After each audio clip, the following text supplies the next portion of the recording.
Hi, I'm David. Welcome to another episode of Change in Time. On this episode, we have Karen Johnson. She is an NHS worker, founder of Gem Appeal charity, and she had COVID 19. So please stay safe and enjoy. Hi, Karen. How's everything going? Hi, David. Yeah, strange, isn't it? Very strange. So, for Yeah. everyone that is watching, can you Uh-huh. tell us who you are? What do you do? What is the charity that you organise and stuff? Okay. Yeah, I'm Karen Johnson. Um, two strings to my bow, really. I'm chairman of a charity called the Gem Appeal, which I'm very familiar with. And I'm also a community mental health nurse working in the NHS during this pandemic. I'm working frontline. So I'm affected on two sides, really. The charity, which is obviously very close to my heart, but also I'm still having to go to work and work in the NHS, and that's bringing in quite a few different battles, if you will. It's difficult. It's really difficult to juggle. Yeah, Um, it's been hard. It's been a real battle. Uh, every day brings its new challenges. it certainly does, and everyone's going through it, but you more than most really, because obviously you you had COVID 19. I did, yes, in the early days, end of March. I was at work and I'd lost my appetite. It was really weird, and I felt okay, but I was at clinic. I run a mental health clinic, and I was at clinic, and I just started coughing for no reason. And one of my student nurses had a really bad cold, so I thought, oh, I've just picked up her cold. So I had this weird cough, which only lasted for about 4 or 5 hours. But I was conscious of the fact that if I came home to my husband, Pete, who's 65 and diabetic, and I'm coughing, he might start to get a bit freaked. Yeah, So I kept trying to suppress this cough. Anyway, I came home, didn't want any tea, and suddenly realised I couldn't taste or smell anything, which was really peculiar. Um, Went to bed, took some paracetamol because I felt a bit achy. Woke up this next morning feeling like death warmed up. Um, Shaky, shivery, freezing cold. I had 3 thick jumpers on, a blanket over me, gas fire on, and the 2 dogs sat one either side of me, and I was still cold. And kept thinking, is this it? Is it not? I don't know. Is it? And unbelievably, Pete, my husband, came down with exactly the same symptoms on exactly the same day. He got a blinding headache. I didn't get the headache, but I got this horrendous, overwhelming nausea as well. So it just sort of became a bit of a pattern that for the next few days, we just looking at your watch going, is it 4 hours till I can have some more paracetamol? And longing for paracetamol, getting in touch with people saying, help, get me some paracetamol. Of course, it had all gone off the shelves, but luckily we've been a nurse, and with what's gone on in the past with the boys and the illness and everything, I'm very close to our GP, and he brought me around a box of paracetamol, left it at the end of the drive, and we got through with that. Didn't eat anything for about 5 days, apart from a banana every day, which was wonderful for weight loss. So put it all back on now. But yeah, and it was scary because you didn't know if it was going to get any worse. yeah, And it was like, is this it? Have we got it? Surely we have, because we tick all the boxes with all the different symptoms. But I didn't know if we had it or not. The way I found out that I had it was they started the testing at Manchester Airport, and my employer sent for me to go for a test. I got in the car, drove to Manchester Airport, got swabbed by this lovely young man from the army, and 2 days later gets a text saying it was positive. Now, there's one thing having symptoms, but when you actually get that positive result, it's like, whoa, yeah, I've actually had COVID-19, or I've got COVID-19. So I contacted my boss and said, I've tested positive. what's the guidelines? What do I do now? Do I isolate for another 14 days? She said, no, it's 7 days from your test. You come back in 7 days' time. So for five days, honestly, 5 days after I got the result, I was back in work in the clinic again, which everybody was going,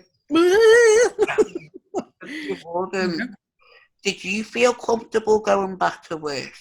No, I was terrified I was going to infect other people. We have PPE, but they're just the paper masks, or they were. We've got the proper ones now. Paper mask, apron and gloves. I was bothered about, I have, 2 members of staff, or I did do at the time, who were susceptible, who were, they weren't shielding as such, but they were in the at-risk category. And it was weird because it just seemed odd that I was going back so soon. Having said that, I've now been back for, oh crikey. Well, I went back at the beginning of April. Where are we now? End of May. Not one single person that I've come into contact with has come down with COVID-19. Oh, well, that's relief. Yeah, absolutely. Yeah. So, obviously you went through all that, which was traumatic and enough for yourself and stuff. But how has the pandemic affected the NHS that you found, and obviously the charity, because obviously you had a lot planned this year? Yeah, I mean, going on to the charity, going on to the Gem Appeal, obviously we raise money for... First of all, tell us what is the Gem Appeal? Yeah, the charity that I'm a chairman of, I founded back in the early 90s, back in 1993, when the wonderful, amazing Professor Ed Wraith came to me and said, we need some lab space. Because my 2 boys at the time were dying from Hunter syndrome. There was no cure at the time, no treatment, nothing. It was just keep them comfortable till they died. And the prediction was pre-teens. They were 3 and 5 at the time. Yeah. And so I said, what do you want? What do you need? And he said £250,000. He said to extend the lab because we've got the potential for enzyme replacement therapy treatment that we've sort of started to develop, but there's scientists there. We've got the equipment, but no lab space. So he said, if you could sort of look at maybe doing some fundraising, because he knew I was pretty particularly keen on fundraising. So I set to it, and within a very short length of time, to be fair, about a year, I'd raised £250,000. And that was by starting off with a mere raffle. And then I thought, well, I'm a girl that likes to party, so let's throw the biggest ball that Rochdale's ever seen, Rochdale being where I live, and gathered a few friends, organised the very first Gem Appeal ball. And in the June of that year, we had a ball at Rochdale Town Hall. It was absolutely amazing, really well attended. I think it was about 400 people to the first one, but it's because it had been in the Rochdale Observer. It was then picked up by the Manchester Evening News, and it was then picked up by the Daily Mail. So there was sort of, I was being followed in the press, so to speak. And the fundraising started in earnest from there. And, I just continued raising money, and the unit was built. And then Ed came back to me and he said, slight problem. I said, what's that? He said, the kids were coming in, young people coming in for the enzyme replacement therapy that had now been developed in the lab, named after Simon and Mikey, my sons. And there was nowhere for them to have the treatment. So the kids were coming in and sitting in Ed's room with an IV in his office in the Willink unit at Children's Hospital, at Pendlebury Children's Hospital. And with an IV up for like 7 and 8 hours a day, just sitting there in his office while he's trying to work, because there was no other space for them to be. So I said, so what do we need? So he said, well, another 250,000 for the most expensive porta cabin in the world. I went, right, okay. So we continued and we hit that. And by this time, we'd become the Gem Appeal, and a set of very staunch supporters had come on board and remain with me today, most of them. And we just continued doing fundraising, from sponsored walks through to sponsored runs, through to fashion shows, Christmas fairs. the summer ball, the winter ball, which Denise Welsh, our patron, came on board with and started getting involved with us. And at the time, Tim Healy, our husband, then got involved as well. And we started, the winter ball became massive because it was the biggest, most popular event in the Northwest, and it was based in Cheshire, and it was just spectacular, and it continues to this day to be spectacular, apart from the fact that this year we've had to cancel. Yeah. It was scheduled for what used to be the Palace Hotel in Manchester. It keeps changing its name. I'm not sure what it's called at the moment. But all of our events, every January, we have an AGM. And at the AGM, I go through all the events that we're having throughout the year. And as a general rule, it's more or less one a month. Yeah. We get a bit of a funny one in November where we've got 3 or 4, but that's for different reasons, like there's other people raising money for us. But as a general rule, it's round about one a month. And this year, we've already cancelled fashion show. We've already cancelled the Karen's 10K sponsored walk. On the 30th of June, my darling daughter Katie, 11th of June, Katie will be 30. So we were having a big fundraiser here at the house, like we had last year, to celebrate Mikey's 30th, and the year before to celebrate what would have been Simon's 30th.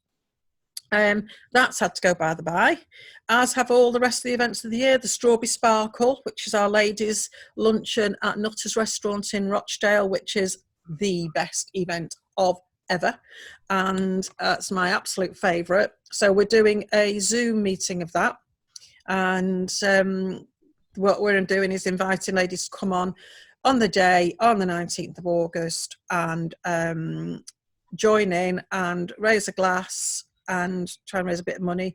Denise Welsh is coming on board that day, as is Andrew Nutter and your good self. So, you know, we've sort of got a few irons in the fire really with that one, but this will be the first remote fundraiser we've ever done, which will be quite a challenge. But what that means in real terms is that we're not raising any money. Yeah. And since 1993, I've never had a length of time where I've not raised any money. You know, even when the boys were dying and when Katie got leukemia, very inconveniently gets leukemia and ends up in the bone marrow unit. Even at that time, I was organising functions in isolation from the bone marrow unit. And we've never had a situation like this where we've not been able to do fundraising for the Gem Appeal. We're fortunate in the respect that the latest target, because what we do now is raise money for equipment, the specialised diagnostic equipment for the Willink unit at the Children's Hospital in Manchester. And we've bought 2 machines, fancy machines called tandem mass spectrometers. And the latest one we were raising money for is the TCAN machine. And thankfully, we've raised enough for that one. So we were about to go on to the next project. Right. So obviously that's all gone on hold, which interferes with progress in the world of research into genetic and metabolic disorders. But we're luckier than a lot of charities. It's not like the hospices where they're having to raise money to keep going, and people's lives will be directly affected if that is not the case. We're fortunate in the respect that we raise money and it's an ongoing thing, and we're just raising money for the unit. And whatever it is that the scientists and doctors there decide that they need next to progress the research. So that's really what, From my point of view, obviously I've got Hunter syndrome, and like the enzyme placement that you mentioned, I was lucky enough that I'm on it, and we done it last night. So luckily, touch wood, because my mum accesses my port and does everything, I can still access the enzyme replacement during this tough time of uncertainty, where I know other boys, they can't, because they've got to have nurses go to their houses. So they have been without the treatment for however long we've been in lockdown for. So with regards to obviously the charity and not being able to fundraise, how's that impacted on yourself? Because you're very driven to change, and Yeah. Brace for the change that you want to happen. How has that been on yourself?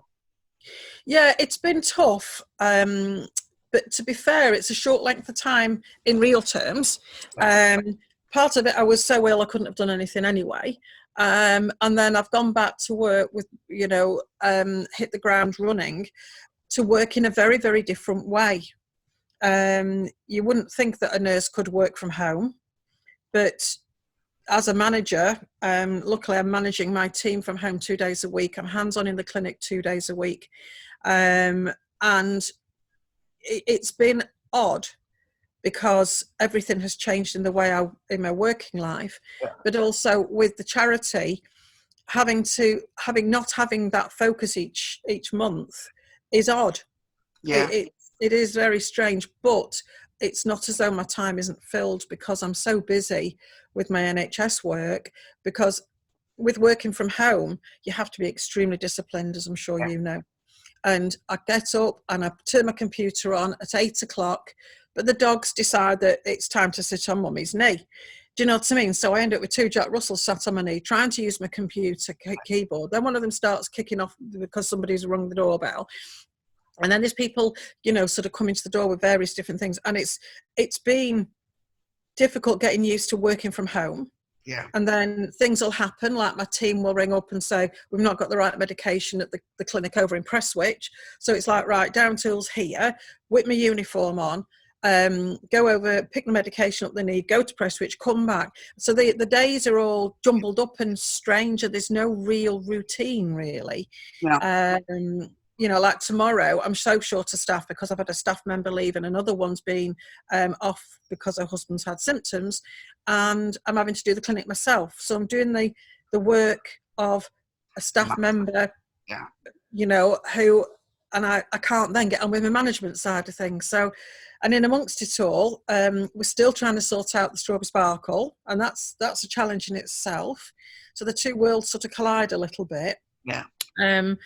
And yeah, trying to sort of juggle everything has been a challenge, but not one I've not enjoyed. I must admit, I do like being at home. This working from home bit, I do like. I think it's great because I've got time to do what I need to do. And if I've still got load of stuff to do at 5, 6 o'clock, I continue and do it. It's not as though I've got to down tools and leave the office at 5 or the clinic at 4, and it's given a lot of flexibility.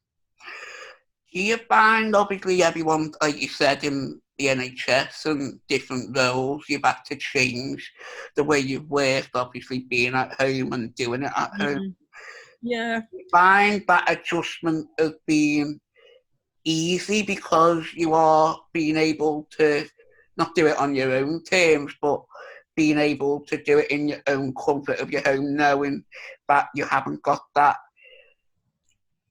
back in your mind of, what if I get it again? Are you worried that you might catch it again, or is it a simple... No, I'm pretty confident. Nobody knows if, obviously, I would expect to have immunity because I've had it.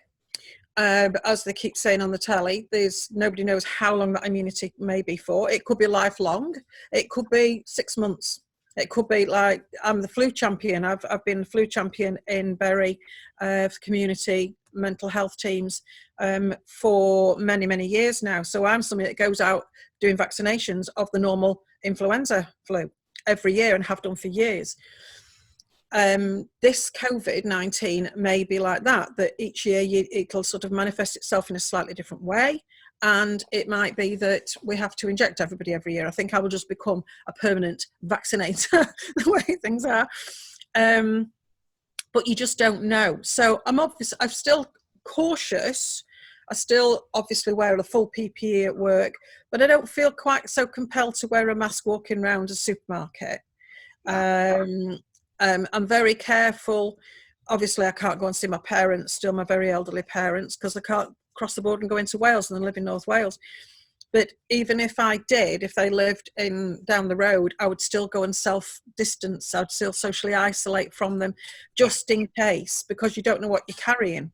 Could be, and I'm still very, very conscious of that. Yeah. But if I was to go on, I think if I was going public transport, I'd wear a mask. but then the science says that you're not protecting yourself by wearing a mask, you're just not infecting other people. Yeah. You know what I mean? And that's why surgeons just wear the paper masks, because it's so that they don't breathe germs into the patient. But that's it. And do you find the change of now working at home, do you think that could continue? Can you see an end to that anytime soon? No, I think working from home will become the norm now. What it's highlighted to the community mental health team is that it is possible to work from home. I've been given this all singing, all dancing, lovely computer that I'm talking to you on now. Well, not given it, but it's my work computer, and they've put IT put a system in so that we can work from home, which is very efficient. I love working from home because I'm a home bird and I love being around my dogs and my husband who's retired and he's home all day. And I find it better for me to have that lovely balance. I've got 2 days working from home and then I've got 2 days on the ground at the clinics, at the hospital, in the community. And to me, that's a cracking balance. I really like it. And what they're saying is, what it's proven is you don't need to fill massive office blocks, so like this, the community mental health offices in the middle of Bury. You don't need all them people clogging up the roads and the car parks, because you can successfully work from home, you know. And even like from trust headquarters, the amount everybody is working remotely, and it just proves that the clogged up roads, the awful situation in the rush hour, the way you can sit and do a 10-minute journey, but it's going to take you an hour. And one of the loveliest things is looking out there and seeing that clear blue sky, the clean atmosphere, and the birds singing, and the green trees. And it's just, there has to be good out of something, everything bad. Every cloud has a silver lining. And I think the silver lining is that the atmosphere and the environment has benefited massively from this. And let's hope that people's health is better for it. I think the people have a feel that we've all stopped in our busy lives. Yeah. Because just to relax and just to reflect. Have you been able to reflect on your life? Because obviously, you had COVID and you didn't know what the end result would be, or have you been able to reflect on what your life was and what it will be now? Yeah, very much so, because I actually retired on Christmas Day last year, retired for a day and went back full time back to the NHS, which sounds crazy, but got my reasons for it. And reflecting on it, it's made you appreciate life a lot better, a lot more. It's made you appreciate what you've got and appreciate what's important in life. And that, you know, and I think a lot of people have realised that somebody who's on X amount of thousands a week because they can kick a football around a piece of grass isn't quite as important as that wonderful doctor or nurse who's actually PP'd up every day working on a COVID ward. You know, and I look at those guys and to me, they're the heroes. Yeah. You know what I mean? Yes, I work for the NHS and have done all my working life. But they're the ones. I could not imagine leaving this house every morning and going into an intensive care unit and knowing I'm in there for 12 hours in full PPE and trying to battle to stop people dying. They're the heroes. Yeah. Do you know what I mean? As well as everybody else. And the infrastructure has to be around that, though. You have to have all the other bits. You have to have the bin men coming. You have to have the girls on the checkout at Aldi. Do you know what I mean? And the key workers of this country have just been amazing. But I think the people of this country have been amazing. Yeah. I think everybody has towed the line so well. And it's not just out of fear of dying. It's because I think as Brits, we actually do as we're told. Might grumble about it a lot, but, you know, and it's become a new way of norm, hasn't it? You know, I drive past a supermarket and I go, oh, the queue's not that big. I'll go and quick. Whereas you drive past one and it's round the block, you say, sack that, I'll come back in an hour. Yeah. But I've been in isolation now for about 11, 12 weeks. Yeah. And I went out yesterday, properly went out for the first time for an hour, because I'm in constant talk with my medical team of what I can do, and they ring me, giving me updates. And I went to the park close by to us, and just driving past home and bargaining, thinking, is this the new normal? Yeah. And I couldn't believe it. It was, and then when we went back home and we went past it again, the queue was bigger. And I'm thinking, it's scary, but if this is what it's got to be to try and get over it, then we've got to do it. And that's I feel right. people have written, especially, have, as you said, a bit fear to it. And I think we're leading, even though we were one of the last ones to identify it. I feel we're one of the ones that are leading the world on how to cope with it.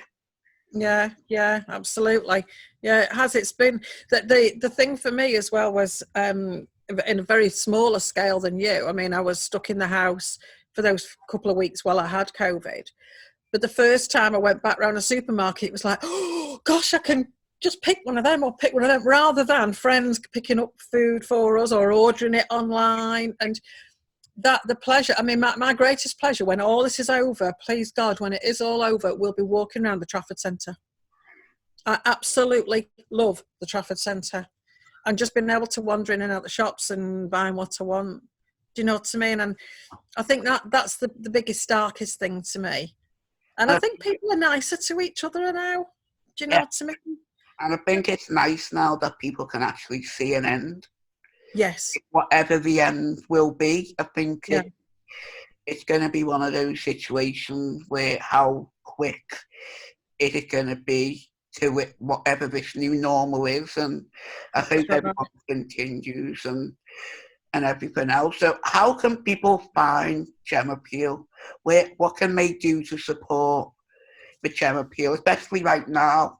Because I've seen a lot of people doing like virtual festivals and have raised a lot of money just doing that online.